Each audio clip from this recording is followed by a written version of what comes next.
Hello students, मैं SV. Singh. आज हम पढ़ेंगे द मर्चेंट ऑफ वेनिस, जो ड्रामा है उसकी समरी। तो पहले अंक में हम देखते हैं कि एंटोनियो, सेलेनो, सेलानियो ये सब मंच पर प्रवेश करते हैं। एंटोनियो बहुत दुखी दिखाई देता है। सब उससे दुख का कारण पूछते हैं। तो उसके दुख का कारण है कि उसके जलियान जो हैं अभी तक वापस नहीं आए हैं, वे व्यापार पर जो गए हुए हैं। पूछते हैं कि क्या आपका जो दुख है उसका क्या और कोई कारण है, क्या आप किसी से प्रेम करते हैं? तो मना कर देता है कि नहीं, ऐसी बात नहीं है। तो अगले दृश्य में ग्रेशियानो, बेसानियो और लोरेंजो प्रवेश करते हैं। ग्रेशियानो कहता है कि एंटोनियो बहुत ही संवेदनशील व्यक्ति है और पूछता है कि एंटोनियो उस महिला के विषय में जानना चाहता है जिससे बेसानियो छुपकर मिलता है। पहले वो नहीं बताता, बाद में पता चलता है साथियों के द्वारा। वो महिला पोर्सिया है, वो पोर्सिया से प्यार करता है और उससे शादी करना चाहता है। बेसानियो कहता है कि मैं पोर्सिया की सहायता नहीं कर सकता क्योंकि मेरे पास धन नहीं है। एंटोनियो से उधार धन देने के लिए कहता है। एंटोनियो कहता है कि हमारे जलियान वापस नहीं आए हैं और हम पैसा नहीं दे सकते। तो वो कहता है कि आप अपनी ज़मानत पर किसी दूसरे से उधार दिलवा दीजिए। अगले दृश्य में हम देखते हैं कि पोर्सिया और नेरिसा के बीच वार्तालाप चल रहा है। पोर्सिया बताती है कि वह संसार में सुखी नहीं है। नेरिसा, जो उसकी नौकरानी है, कहती है कि आप धनवान हैं फिर भी आप दुखी हैं। तो पोर्सिया कहती है कि मेरे दुख का कारण जो है वो धन नहीं है। मुझे दुख इसका है कि मैं अपनी पसंद का पति नहीं चुन सकती। मेरे पिता ने एक वसीयत की है और उसमें इस तरह का प्रावधान है कि 3 कैस्केट्स हैं और उनमें अलग अलग चीज़ें बंद हैं और उनका सही चुनाव करने वाले व्यक्ति से ही मेरी शादी हो सकती है। कहती है कि कई लोगों से बातचीत हुई, मिल चुकी हूँ, लेकिन मैं बेसानियों को सबसे अधिक पसंद करती हूँ और मैं चाहती हूँ कि मेरी शादी उससे हो। अगले दृश्य में हम देखते हैं कि साइलॉक और बेसानियो आपस में बात कर रहे हैं। बेसानियो साइलॉक से 3000 ड्यूकेट 3 माह के लिए एंटोनियो की ज़मानत पर लेना चाहता है। साइलॉक एंटोनियो से घृणा करता है, तो वो सोचता है कि अच्छा अवसर है इससे बदला लेने का। तो वो कुछ शर्तें रख देता है और वो कहता है कि यदि ये पैसा तुमने 3 माह तक नहीं लौटाया तो मैं एंटोनियो के शरीर से 1 पाउंड मांस काट लूँगा। एंटोनियो सोचता है कि मैं ये ऐसा नहीं होने दूँगा, मैं पहले ही लौटा दूँगा पैसा, और वो सहमत हो जाता है और साइलॉक एक बॉन्ड पर साइन करा लेता है एंटोनियो से।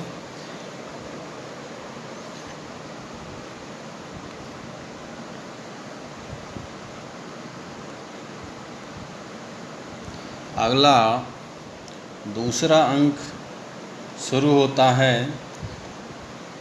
मोरक्को का राजकुमार पोर्सिया से बातें कर रहा है। वो राजकुमार कहता है कि मैं तुमसे शादी करना चाहता हूँ और हमारा जो काला रंग है उसे आप मत देखिए, आप मुझसे शादी कर लीजिए। पोर्सिया कहती है कि मैं अपने पति का चुनाव करने के लिए स्वतंत्र नहीं हूँ, मेरे पिता की शर्त को पूरा करना पड़ेगा, उसके बाद शादी हो सकती है।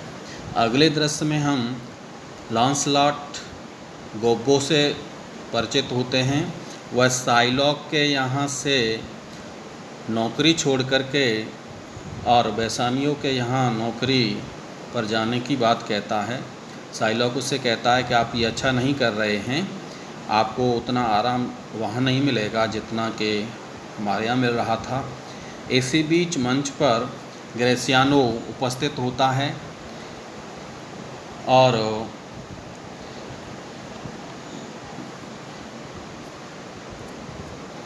बेसानियो से बेलमंट जाने के लिए प्रार्थना करता है, किंतु बेसानियो ग्रेसियानो से कहता है कि ठीक है, बेलमंट में पोर्शिया के सामने अभद्र भाषा का प्रयोग मत करना। अगले दृश्य में हम देखते हैं कि लांसलॉट और जेसिका दिखाई पड़ते हैं। जेसिका साइलॉक की पुत्री है और वो अपने पिता के घर में प्रसन्न नहीं है, और लांसलॉट बताता है कि मैं नौकरी छोड़ कर के जा रहा हूँ और मैं यहाँ नौकरी नहीं करूँगा। जेसिका लांसलॉट से लोरेंजो को एक पत्र देने के लिए कहती है और वो लोरेंजो के साथ भाग जाने का निर्णय करती है और वो सोचती है कि मैं ईसाई बन जाऊंगी, क्योंकि लोरेंजो ईसाई है, उसका पिता यहूदी है। वो नहीं चाहता है कि उसकी बेटी की शादी किसी ईसाई से हो, तो कहती है कि मैं ईसाई बन जाऊंगी और लोरेंजो से शादी कर लूँगी। अगले दृश्य में हम देखते हैं कि लोरेंजो, ग्रेसियानो, सेलेनियो और सेलेग्नो ये तीनों मंच पर दिखाई देते हैं। ग्रेसियानो चिंतित है क्योंकि उन्होंने नकाब का प्रबंध नहीं किया है। लांसलॉट मंच पर एक पत्र के साथ उपस्थित होता है और उस पत्र को वो लोरेंजो को देने की बात करता है और बताता है कि जेसिका की योजना है लोरेंजो के साथ भागने की। अगले दृश्य में हम देखते हैं कि साइलॉक और लांसलॉट वार्तालाप कर रहे हैं। साइलॉक लांसलॉट से कहता है कि तुम नौकरी छोड़ करके अच्छा नहीं कर रहे हो। अगले दृश्य में ग्रेसियानो और सेलेरिनो आपस में बातें कर रहे हैं। लोरेंजो काफ़ी विलम्ब से आया है। विलम्ब से आने पर वो अपना खेद व्यक्त करता है, उसे अपने बारे में विलम्ब के कारण को बताता है। जेसिका लोरेंजो को अपने घर से ही देख लेती है। लोरेंजो मंच पर है और जेसिका ने आदमी का वेश धारण कर रखा है और वो थोड़ी शर्म सी महसूस कर रही है। अगले दृश्य में हम देखते हैं कि पोर्शिया और मोरक्को के राजकुमार से वार्तालाप हो रहा है। मोरक्को के राजकुमार से पोर्शिया कहती है कि अगर वह इन जो कैस्केट्स हैं उनका सही चुनाव अगर कर सकता है तो वह उसकी पत्नी बन सकती है, अन्यथा नहीं। मोरक्को का राजकुमार जो 3 कैस्केट्स हैं, जिनमें से एक सोने का, एक चांदी का और एक शीशे का है, तो वो सोने वाले कैस्केट्स को चुनता है, जो कि गलत है। सही चुनाव नहीं कर पाता, उसकी उससे शादी नहीं हो पाती। अगले दृश्य में हम देखते हैं कि सेलेरिनो और सेलेनियो के मध्य वार्तालाप हो रहा है। सेलेनियो हमें बताता है कि जेसिका के लोरेंजो के साथ भाग जाने की खबर सुनकर और कीमती रत्न चुरा ले जाने के कारण साइलॉक खुली सड़कों पर बुरी तरह चिल्लाता हुआ दिखाई दे रहा है। अगले दृश्य में हम देखते हैं कि आर्गोन का राजकुमार पोर्सिया से शादी की बात करता है। वही शर्त वह उसके सामने रखती है, लेकिन राजकुमार सही कैस्केड का चुनाव नहीं कर पाता है, शादी उसकी नहीं हो पाती है। अगला तीसरे अंक में हम देखते हैं कि सेलेनियो व सेलेरिनो बातें कर रहे हैं। सेलेनियो हमें सूचित करता है कि जहाज़ जो इंग्लिश चैनल में डूब गया है, कहीं एंटोनियो का न हो। अब अगले दृश्य में साइलॉक का प्रवेश होता है। साइलॉक सेलेरिनो से कहता है कि एंटोनियो अब दिवालिया हो चुका है और वो मेरे पैसे नहीं लौटा पाएगा। मैं उसके शरीर के किसी भी भाग से एक पौंड मांस काटूंगा। अगले दृश्य में देखते हैं कि पोर्सिया बेसानियों से प्रार्थना करती है कि वह डिब्बे का सही चयन करे और सही तरह से इस कैस्केड का चुनाव करे ताकि हमारी शादी हो सके। बेसानियो जो लेड का जो कैस्केड है उसका चुनाव करता है और उसमें जो है उसको पोर्सिया का चित्र मिलता है और पोर्सिया को अपनी पत्नी के रूप में स्वीकार कर लेता है। वह नेरिसा से ग्रेशियानो की शादी कराने की बात करता है। अगले दृश्य में लोरेंजो, जेसिका और सेलेरिनो दिखाई पड़ते हैं। सेलेरिनो बेसानियो को एक पत्र देता है। आगे बेसानियो पोर्सिया को अपने मित्र एंटोनियो की दुविधा के विषय में बताता है। बेसानियो पोर्सिया को बताता है कि उसका जो मित्र है वो धन न चुका पाने के कारण और जो शर्त रखी थी और उसके कारण से वो उसके शरीर से साइलॉक एक पौंड मांस काट सकता है। आगे हम देखते हैं कि साइलॉक, एंटोनियो, सेलेरिनो मंच पर दिखाई पड़ते हैं। एंटोनियो साइलॉक से प्रार्थना करता है कि उसे माफ़ कर दे और जो शर्त रखी है उसके अनुसार वो मांस न काटे। मैं हर्जाना दे करके मामले को रफा दफा करना चाहता हूँ। अगले दृश्य में पोर्सिया, नेरिसा, लोरेंजो, जेसिका और बाल्थाज़र से मुलाकात होती है और वह घर की कुछ विषयों के बारे में बातें कर रहा है।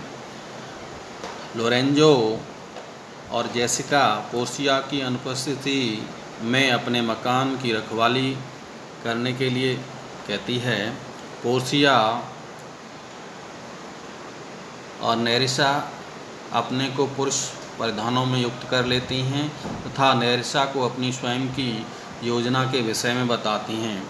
आगे अगले दृश्य में लॉन्सलॉट और जेसिका मिलते हैं। लॉन्सलॉट उनसे कहता है कि वह भगवान द्वारा अपने पिता के बुरे कार्यों की वजह से दंडित होगी, पर जेसिका उसे बताती है कि लोरेंजो की अच्छाई उसे बचा लेगी। अब वो ईसाई बन चुकी है।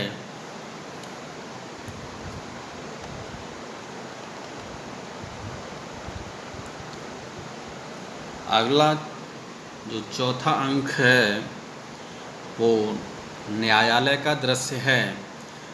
ड्यूक का दरबार है। ड्यूक सिंहासन पर बैठा हुआ है। एंटोनियो है, साइलॉक है, सेलेरिनो है, ये सब हैं। और कुछ समय बाद पोर्सिया, बेसानियो, नेरिसा और ग्रेशियानो मिलते हैं। ड्यूक साइलॉक से एंटोनियो पर दया दिखाने के लिए कहता है क्योंकि वो पैसा चुका पाने की स्थिति में नहीं है।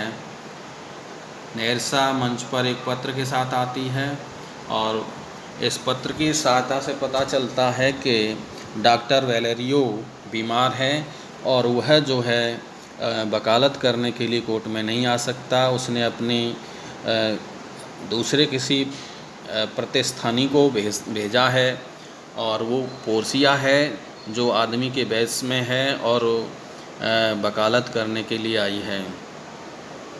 वो साइलॉक से दया दिखाने के लिए कहती है कि वो एंटोनियो पर दया दिखाए, लेकिन वो नहीं मानता। इस पर वो साइलॉक से डॉक्टर को बुलाने के लिए कहती है कि ठीक है, आप नहीं मान रहे हैं तो डॉक्टर को बुलवा लीजिए और आप इसके शरीर के किसी हिस्से से 1 पाउंड मांस काट लीजिए।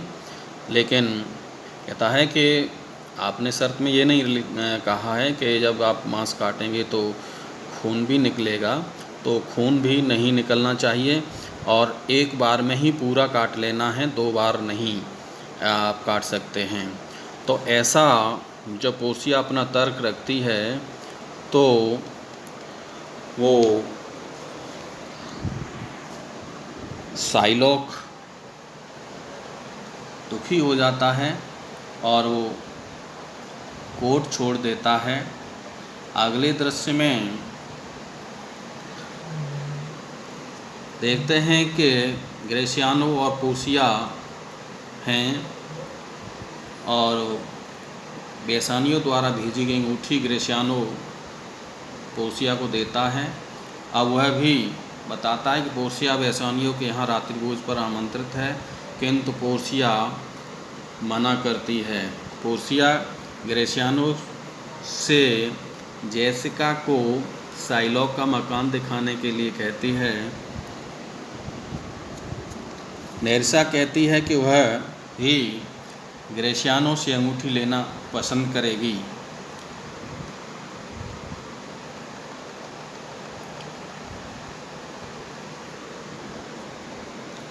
आगे अंतिम 5वां अंक है। इसमें हम देखते हैं कि लोरेंजो और जेसिका आपस में बातें कर रहे हैं। अब स्टीफेनो प्रकट होता है और उन्हें बताता है कि पोर्सिया आने वाली है। तभी लॉन्सलॉट मंच पर बेसानियों के आने की खबर के साथ देखता है। अब नेरिसा और पोर्सिया प्रकट होते हैं। पोर्सिया की आवाज़ के साथ लोरेंजो को उसके आने का पता चलता है। वह पोर्सिया को बताता है कि बेसानियो आने वाला है। ग्रेसियानो, एंटोनियो और बेसानियो मंच पर दिखाई पड़ते हैं। कुछ समय बाद हम नेरिसा और ग्रेसियानो को देखते हैं। नेरिसा ग्रेसियानो से अंगूठी प्राप्त करने के ऊपर झगड़ रही है। पोर्सिया बेसानियो को बेवफा आदमी कहकर पुकारती है, क्योंकि उसने उपहार में दी हुई अंगूठी किसी अन्य महिला को दे दी है। एंटोनियो झगड़ों में उदास हो जाता है। तब पोर्सिया एंटोनियो को अंगूठी देती है और उसे बेसानियो को देने के लिए कहती है। ये अंगूठी बेसानियो ने उस वकील के वेश में आई हुई महिला जो कि पोर्सिया ही थी उसी को दे दी थी। तो वो अंगूठी को देख करके आश्चर्यचकित होता है, क्योंकि वो अंगूठी वो पहले दे चुका है किसी को। पोर्सिया स्पष्ट करती है कि कोर्ट में उसी ने वकील की भूमिका निभाई थी और नेरिसा ने वकील के किलर की भूमिका निभाई थी। पोर्सिया यह भी बताती है कि एंटोनियो के जो जहाज़ हैं वो घाट पर सुरक्षित पहुंच चुके हैं। पोर्सिया एंटोनियो से कहती है कि वह बेसानियो को कह दे कि वह भविष्य में अंगूठी दोबारा न खोए। और इसी के साथ इस नाटक का अंत हो जाता है और जो न्यूली मैरिड कपल हैं वो आपस में एंजॉय करते हैं।